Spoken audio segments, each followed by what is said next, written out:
So if this game came out 20 years ago, literally nobody would care. It's just like it has a beautiful female character that is animated in a feminine way. And 20 years ago, like, this was the norm. It would have been like, meh, okay, you know? It's kind of like today if you make a video game with Conan the Barbarian or Kratos, and he's just, like, incredibly masculine, and his pecs are bulging, and nobody really cares, right? But there is now a mental illness that has taken root into the United States of America, which believes that the male gaze is inherently evil.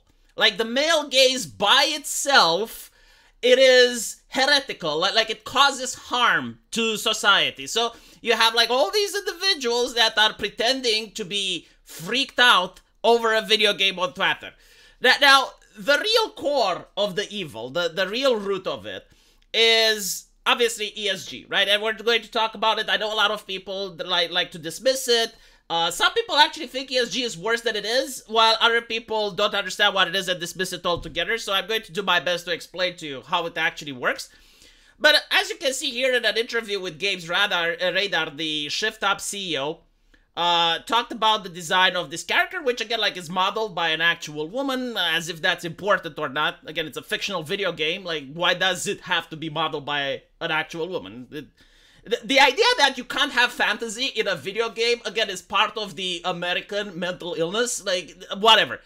So, honestly, when I play a game, I would like to see someone who is better looking than myself, says the CEO. That's what I want. I don't want to see something normal, I want to see something more ideal. I think that is the very important thing in a form of entertainment, and after all, this video game is targeted for adults. Now, I want you to take into account that Kratos, right, as far as I know, is not modeled after an actual man, right? But like in the United States, things that are homoerotic in nature, right? So like stuff like homosexuality is accepted, like it's perfectly fine. If you have like morbidly obese women or women with strong jawlines, broad shoulders, short hair, mental illness, alcohol, like those are fine. And I'm not saying that they shouldn't exist, right? My question is like, why is the only thing that's acceptable? Like why is something like this causing people to freak out?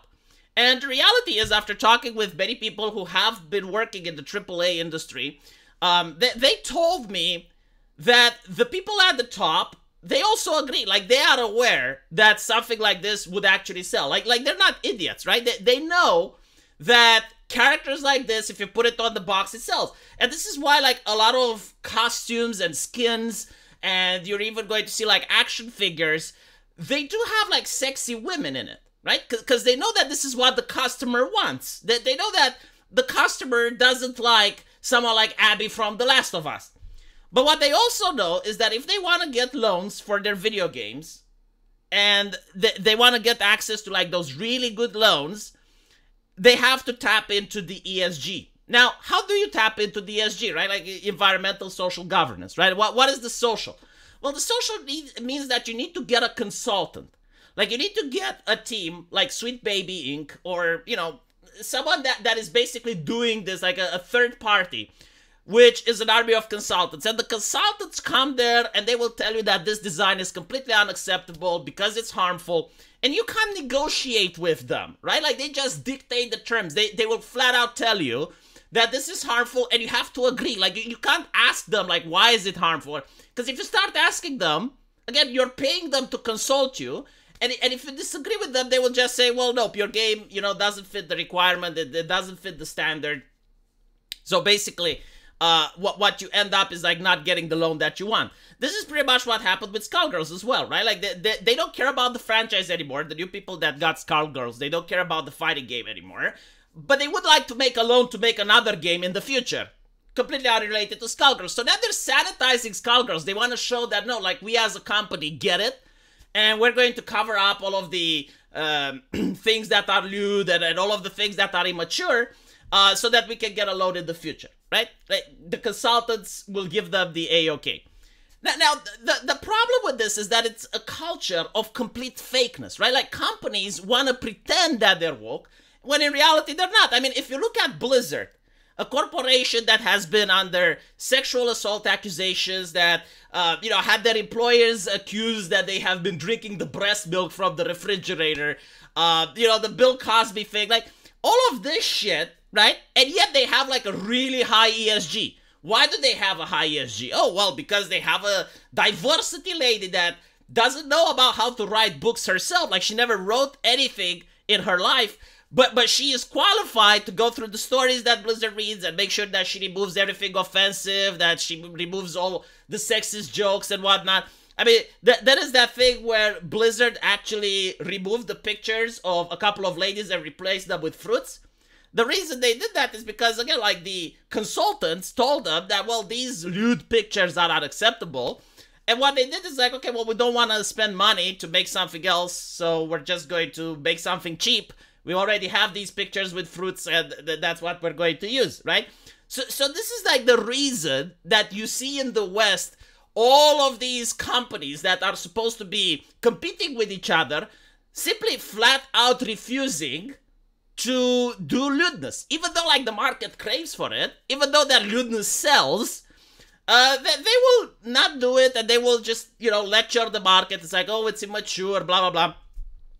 And I'm going to show you a video tomorrow where people legitimately think that this character is underaged. Even though the actress is of age, even though, like, I'm looking at this character, obviously it's not, right? But they're having to use these arguments in order to lie to the public and try to shame the public from liking these types of depictions.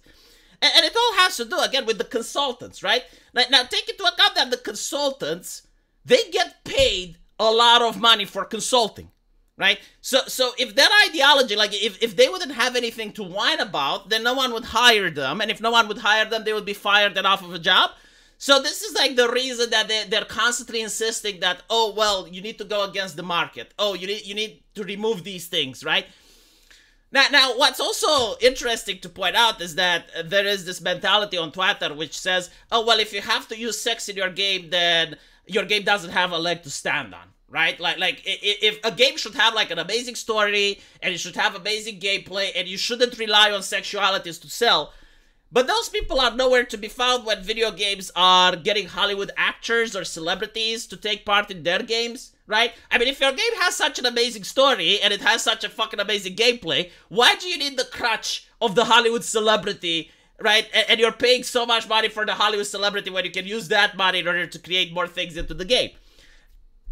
And not to mention, it's a ridiculous concept. It's like, oh, the game needs to have a good story, and if it has, like, some ass chicks in it, then clearly it is going to be a bad game. No, that's not true. I mean, we already have Nier.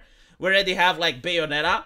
There's many examples of games that have sexy female characters, like Tomb Raider. And the gameplay is good. The story is interesting. Like, what the fuck are they talking about, right? This is like saying, well, if it's a good steak, right? If it's a well-made steak, you don't need sauce on it.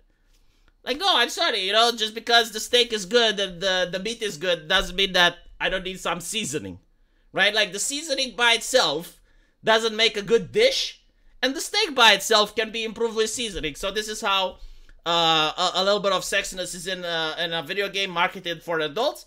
But not only that, take into account that there are no such games anymore. I mean, they're very rare, right? Like, you used to have games like this that came out in the past, and now all the games that are coming like this are either from Korea or they're from Japan. The West isn't capable of creating these types of games, right? So, like, the gamers are craving for it. There is a legitimate hole in the market for this type of games. Let me know what you guys think, though, and as usual, I will see you in the comment section. Take care.